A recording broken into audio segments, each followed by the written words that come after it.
Right now, as you are sitting in your car or as you are watching this from your driveway, your transmission is silently cooking itself to death. Not because of a design flaw, not because of bad luck, because of a deliberate, calculated, and incredibly profitable decision made in a series of corporate boardrooms between 2007 and 2012, a decision that deleted a $2 piece of metal from under your hood and replaced it with a $4,500 repair bill waiting to happen. I am going to show you exactly what was taken from you, exactly why it was taken, and exactly how to get it back using a wire, your gear shifter, and about 20 minutes in your own driveway. The dealerships and the extended warranty companies do not want this video to exist. By the time you finish watching it, you will understand precisely why. Let me start with something most people never think about. Your automatic transmission is one of the most thermally violent environments in any consumer machine on the planet.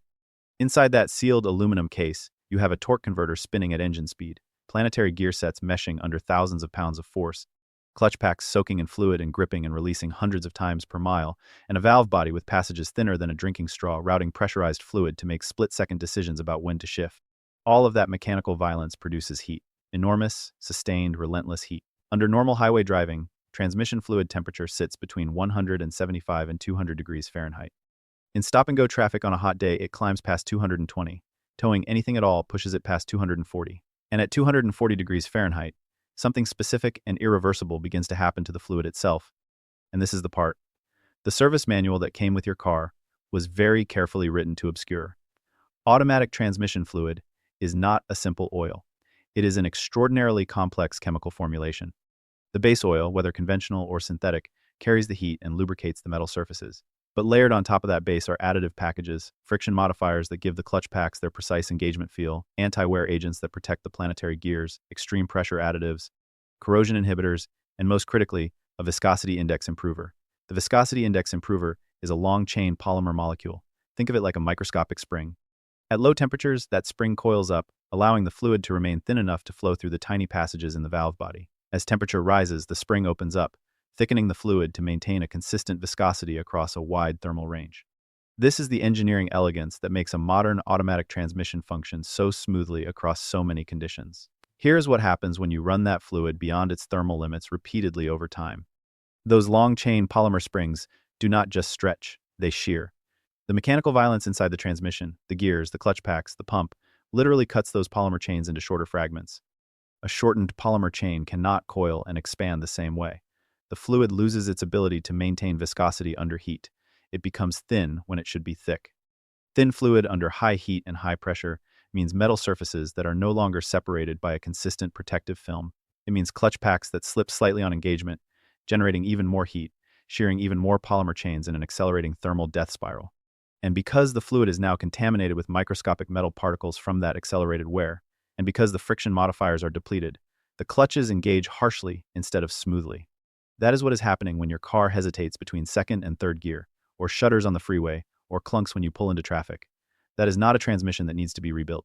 That is a transmission with fluid that has been cooked past its service life and was never changed because you were told officially by the manufacturer that it never needed to be changed at all. The phrase sealed for life first appeared in owner's manuals at scale around 2008 and 2009. Ford, General Motors, Volkswagen, Chrysler, BMW, and several others began publishing variations of the same language in nearly the same window of time. The transmission fluid, they all said, was filled for the life of the vehicle and required no maintenance under normal operating conditions.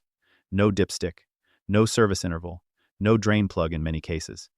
Just a sealed aluminum case with an overflow plug recessed in a location designed to be inaccessible without a lift. The official engineering justification was that modern synthetic fluids were so advanced that they would outlast the transmission itself.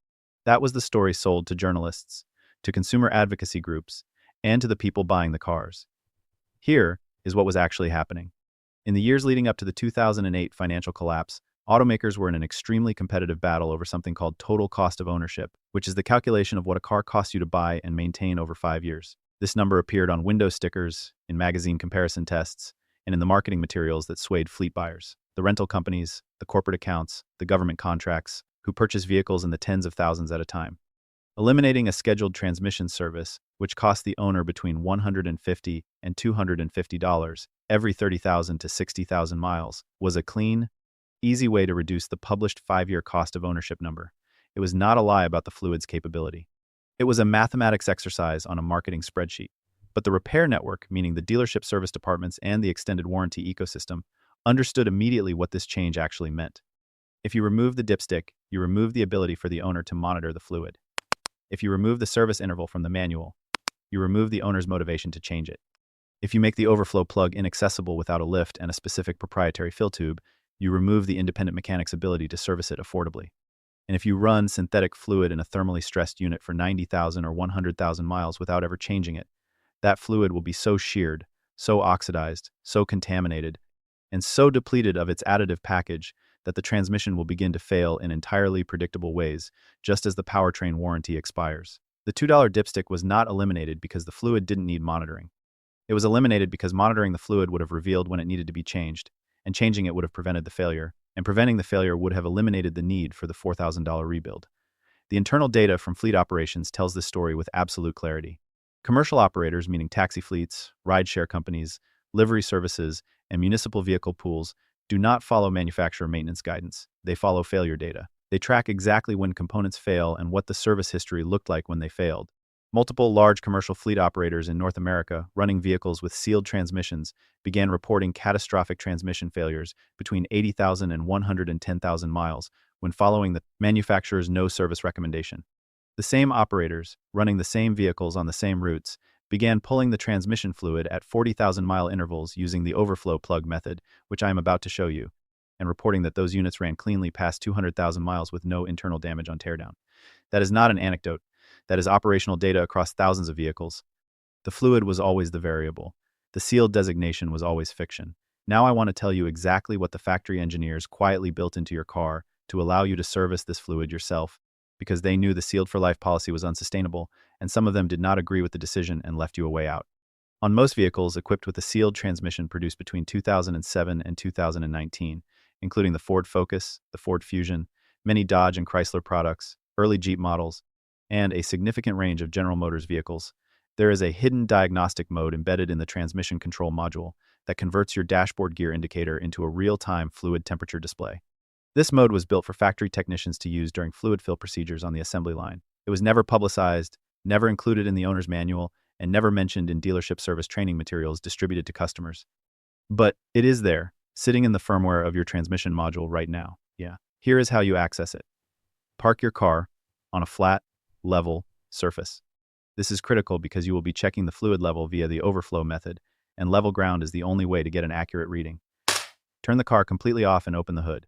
Locate your OBD2 port, which is the rectangular diagnostic port almost universally located under the driver's side dashboard, usually within arm's reach of the steering column.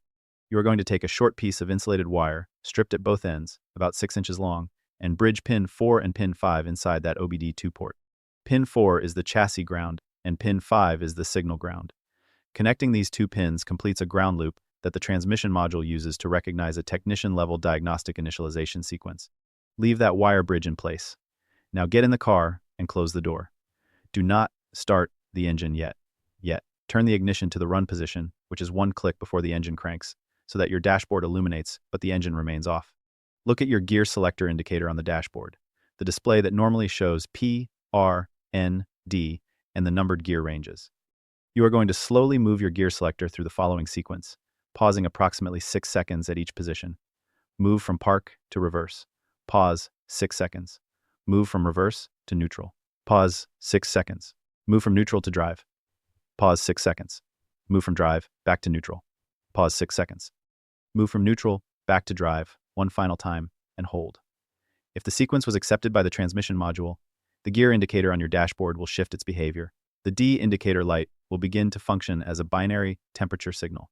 When the fluid is below the proper service temperature, the D light will flash at a steady, slow rhythm, roughly 1 flash per second. Now, start the engine and let the car idle in. Drive with your foot firmly on the brake. Do not move. You are simply warming the fluid. As the transmission fluid reaches the precise service temperature window, which is between 86 and 104 degrees Fahrenheit depending on your specific vehicle, the D light will stop flashing and illuminate as a solid, steady light.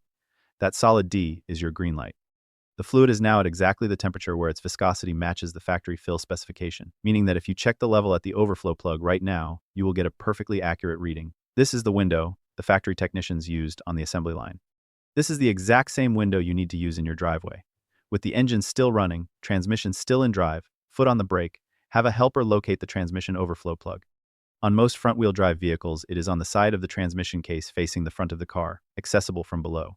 Loosen the overflow plug slowly. If fluid drips or runs out, your level is correct or slightly overfull.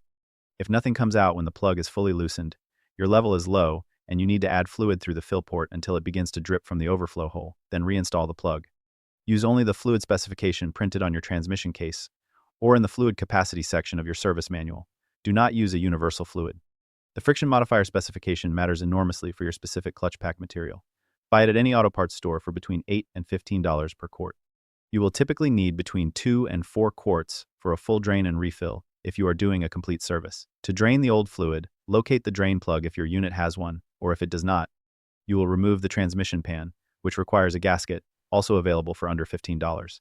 Drain completely, reinstall, and refill to the overflow point at temperature using the dashboard sequence to confirm you are in the correct thermal window.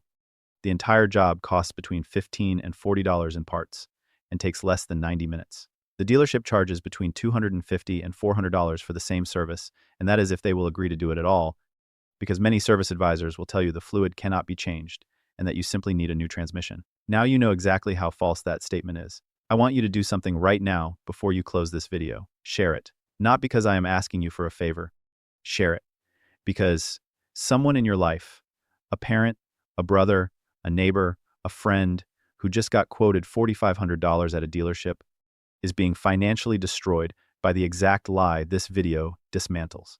The people who profit from your ignorance are counting on this information staying between engineers and people with factory service manuals. Every share is a direct attack on a business model built on deliberately engineered failure. Subscribe and hit the bell because the next video I am releasing will expose something even more buried than this. I have obtained documentation from a former calibration engineer at one of the largest automatic transmission manufacturers in North America. And what those documents reveal is that the shift points in your transmission were deliberately recalibrated in a software update, pushed silently through your dealership to increase internal heat generation by approximately 18% after your powertrain warranty expired, making fluid degradation not an accident, but a scheduled event. That video is coming.